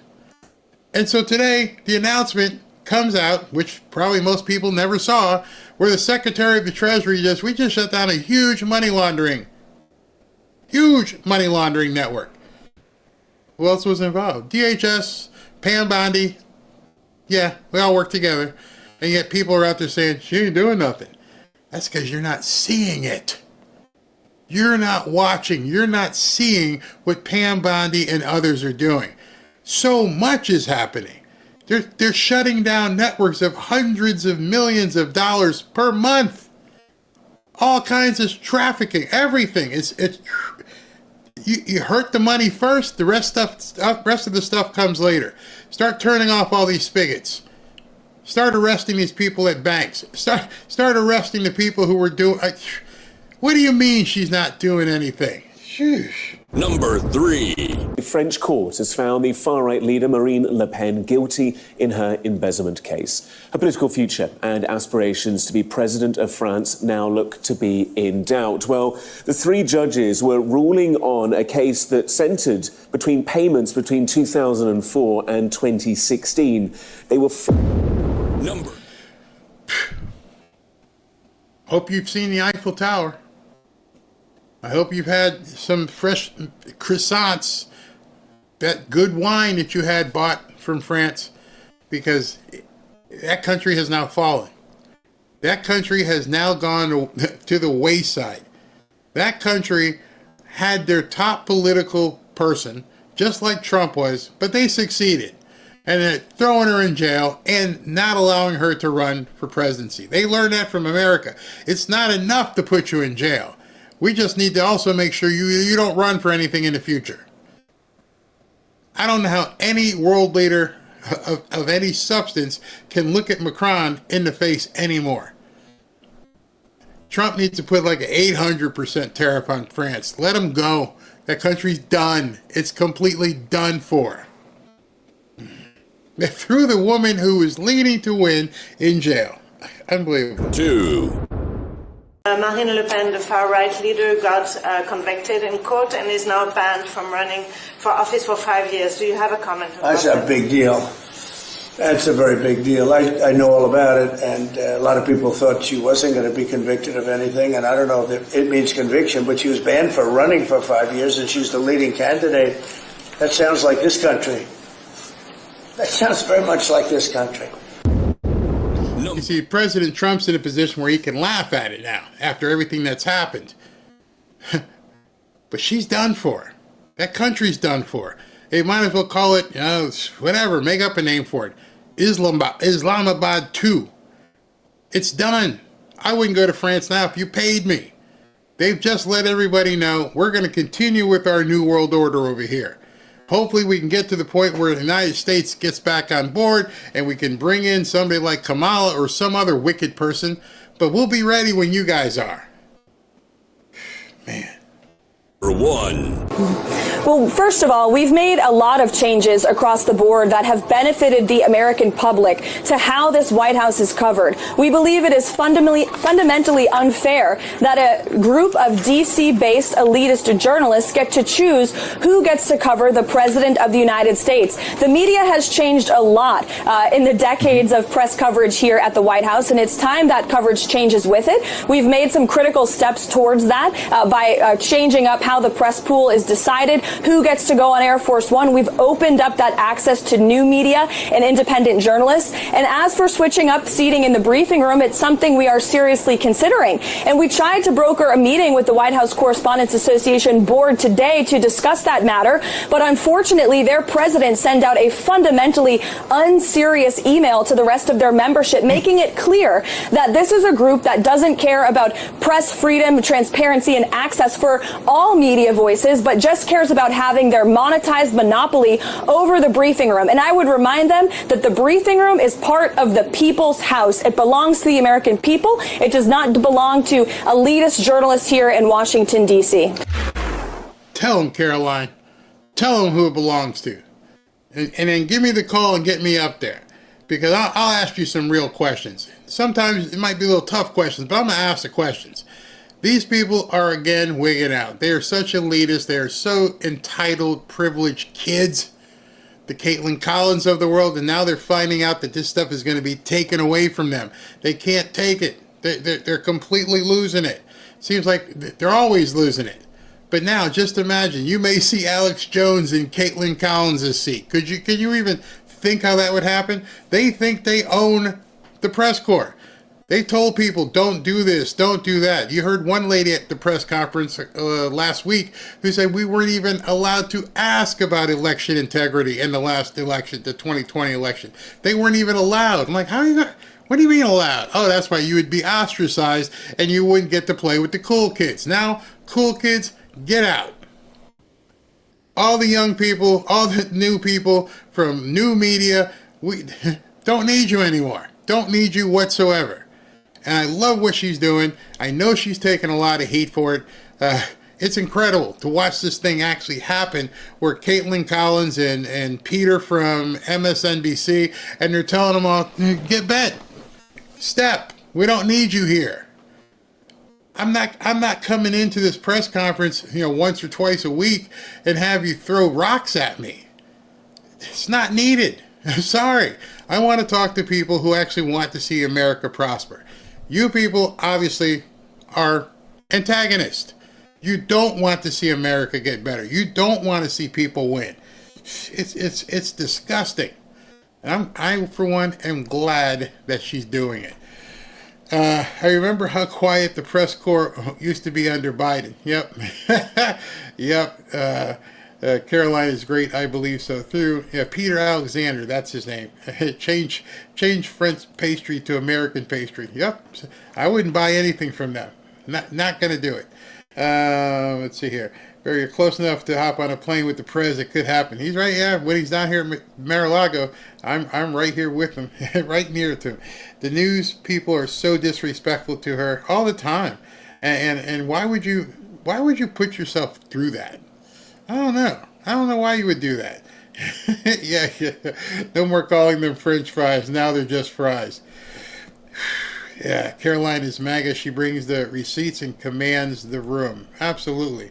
Made in the USA always beats the quality. Yep, absolutely. Completely agree with that. Let me see what else is here. All right, so I covered a bunch of those.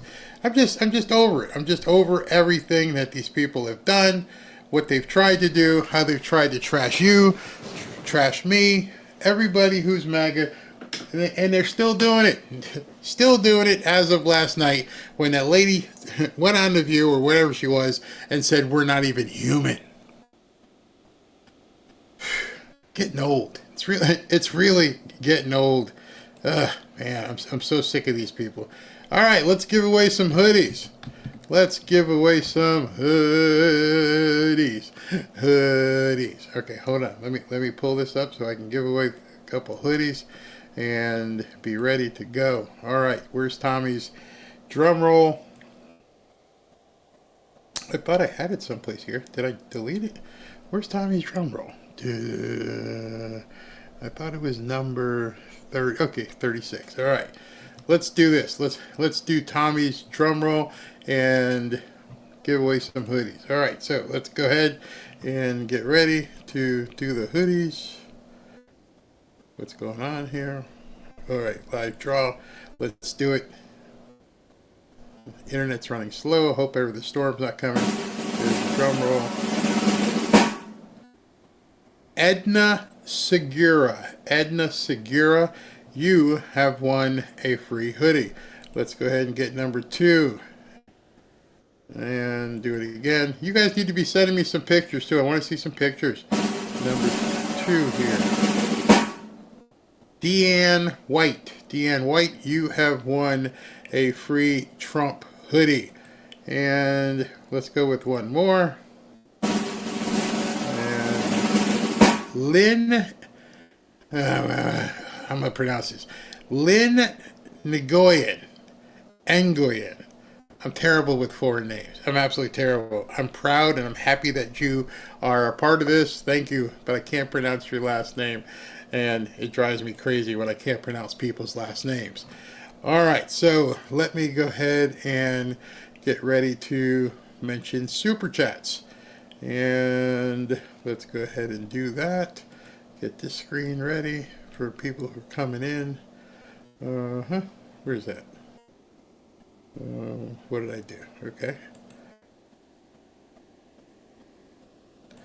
Just to let you know, I really, really appreciate every single super chat. And again, if you see anybody trying to be an imposter, I will never, ever ask for a super chat. I will never ask for you guys to donate anything. That's just not me. So you see an imposter, you know it's somebody else. All right, before I begin, SV says there's 2 Rumble ones.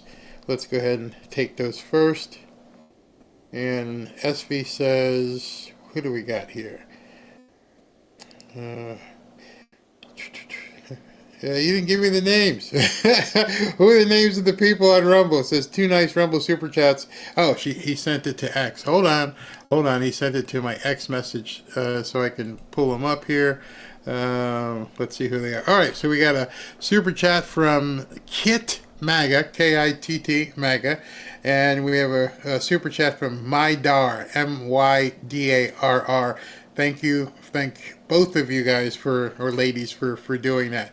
We greatly appreciate it. And now I'll get to the YouTube ones. Let's go. Let's get this going. sat a family member down. This is from Job for 9. Sat a family member down for your earlier show, and now we have a new Fanfare member. They just need to listen. God bless. That's it. Just need to listen. Those who have ears, those who have eyes, yes. Despina Angeles at California gas stations that show were charged extra taxes. Those are state. Don Connor, I have nothing but trust in President Trump and his entire administration. I'm getting into the market, though, through autopilot. You go. Take your time, learn, but good job. Tim Allred, darkness cannot survive in the light. Truth. Nicholas Lamonicus, thanks Barry and mods for all you do. Thank you for watching. Raven Kirkendall, Barry is winning with Laura Trump interview. I am so ready for that. I may even put on a tie. Oh yeah, I might go all the way. Yeah, absolutely. G. Fisher, Laura and then Trump and Elon together. I wouldn't survive it. I would be in fanboy heaven at that point. Seriously, fanboy heaven. Captain Danny Barrow. Barry, it's pronounced Lara Trump. Lara. L-R-A. Lara Trump. Gotcha. Kate Kudak. Barry, what happened with the 300,000 kids? Haven't heard anything lately. See, now you're gonna win something here. You're gonna let me move over here. What do you mean you haven't heard anything lately? And I'm not signaling you out, Kate, but what do you mean you haven't heard anything lately?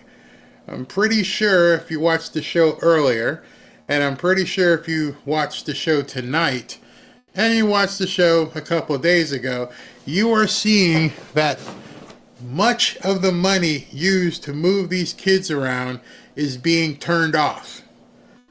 See, you're not putting the breadcrumbs in place. They're stopping the flow of money. The money is what they're moving back and forth and paying coyotes and everything else, and how they're getting the kids and where they're putting them and how they're housing them, how they're feeding them. They're stopping the money. In addition to stopping the money, they're watching the money. See, that's something a lot of people don't pay attention to. Scott Dissent just told you. They're working with the banks. You want to go to jail or you want to work with us? Let us know if something hits account here. We want to watch this account. So when you say nothing's happening with the 300,000 kids, oh yeah, they are. You just have to put all the breadcrumbs together. Tilly, Barry, no, I asked before, but have you had time to listen to Man in the Sky by Tom McDonald? Would love to hear your thoughts. Awesome. Absolutely awesome. We're trying to get him on the show as well. That would be perfect. Can't play his music sometimes because obviously it's copyrighted. Southern Fried, Barry, thank you for all you do to report the truth. Thank you, Robin, beautiful Robin, Ashley, and Supermods for uniting we the people daily. Thank you. Glenda Cruz, and thank you guys for all showing up for a late show. I mean, it's almost 10:45. My wife's probably already gone to bed. Glenda Cruz, if anyone in Wisconsin, vote for Brad Schimmel. Big election tomorrow. Big election. If you are in that area, get out. If you're in the Florida district, I think it's FL6, get out. Vote. John Pryor, this is a great time to be alive. It is. Sheila, Barry, I'm always listening 12 and 7, but generally doing something. That's okay. Let it sink in. Virginia Lem, twice. You're right. My grandfather had a farm in Kansas and told him they paid him to dispose of a lot of his wheat harvest. They paid not to sell it to market. That's crazy. Sheila, where do I go to look up the cuts Doge has made? I'll show you in 1 second. Thank you. And a couple of important votes for Wisconsin and Florida tomorrow. Praying for y'all. We will win. Get out and vote if you live there. All right, so Sheila wants to know, how do you find out what Doge is doing? Very, very simple. Just go to Doge. I believe it's doge.gov. Let me just make sure. Yep, here's the site. Just that quick. Here it is for you. Doge.gov. And you can see they're prolific. This one was at 9:30 tonight. So Antonio Gracias, that's the guy who was in the video earlier. Your data is apples to oranges. The data you show for the 2016 to 2020 period is an enumeration for all immigrants in, where we go? Take us over to a tweet, a long tweet. This was what he was discussing today. So as you can see, these things are all linked, so you can listen to everything and begin digging in. And Antonio Gracias was responding himself. That's pretty awesome. Pretty awesome. Contract updates. Here's one from 9 o'clock. Today, agencies canceled 109 wasteful contracts with a ceiling value of $1.1 billion and savings of $420 million, including a $3.1 million energy contract for website development and a $2.7 million contract for marketing consultancy. Cancel them. Cancel them. Get rid of them. They're robbing us blind.